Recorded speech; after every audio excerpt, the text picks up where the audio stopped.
How durable is your business? We've talked about it for years. Churn is one of the most annoying pieces of your business. And years. Churn. And years. Retained customers are responsible for over half of average business revenue, yet companies still find themselves falling in love with the siren song that's sung by a brand new customer. As you acquire new customers, you begin filling up your ship and growing with each new customer who comes on board. But there's a problem. Without a strong retention strategy, many companies out there are taking on so much water that they're sinking. No ship is built perfectly, but it's the most durable that weather the toughest storms. So how do you get there? Well, it starts with understanding your net dollar retention, or NDR. It's a metric that you've seen time and time again, but it's far more important than you might think. Let's go over what NDR truly is, the benchmark of companies similar to yours, and the tangible strategies to improve this metric. No company can have zero churn, but when we're finished, you'll have the tools to make sure that your ship doesn't end up at the bottom of the ocean. So what is net dollar retention, also known as net revenue retention? Well, Paddle's expert analyst Stephen No is going to break it down for you. Net dollar retention in SaaS and subscription companies is basically a measure of how much recurring revenue or value of your existing customer base is growing or shrinking over time, and that's independent of net new sales, net new customer acquisition. Unlike gross revenue retention, net dollar retention factors in both churn and expansion revenue. Generally speaking, that's going to be a function of two things. Number one is going to be churn. How many customers are leaving? What's your success at providing value? The second thing is expansion revenue, especially in B2B. And that's going to be selling new products or selling more premium products. It's pretty simple. The more customers that are willing to stick around and upgrade, the more durable your ship. But let's talk about that concept real quick. Durability. Although fast growth is still encouraging, it can always be prone to decline. Therefore, businesses and investors are focusing on long-term durable growth now more than ever. Rapid acquisition is a great start, but can you keep it up? If you can't, good luck staying afloat. So making sure you have the people and tools that help patch the leaks is important for any business that wants to maintain strong growth, because a company with NDR above 100% is a company with growth built into their existing customer base.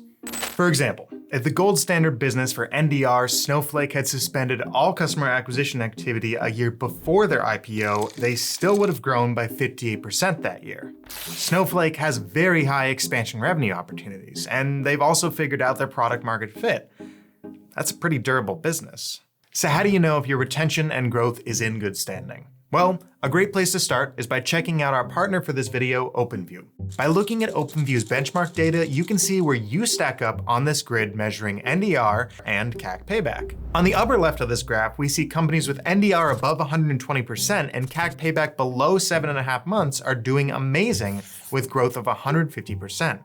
If we jump over to the right-hand side of the graph, companies with NDR below 105% aren't doing as well, especially if their CAC Payback is above 15. Growth here is only at 65%.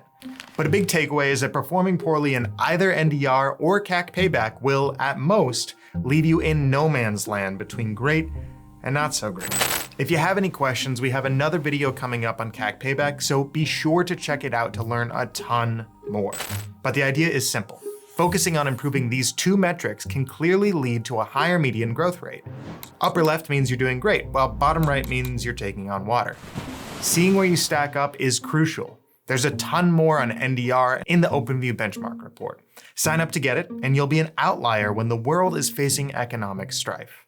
So we know what qualifies as good NDR, but how do you actually patch up your leaks? Let's run through 3 tips.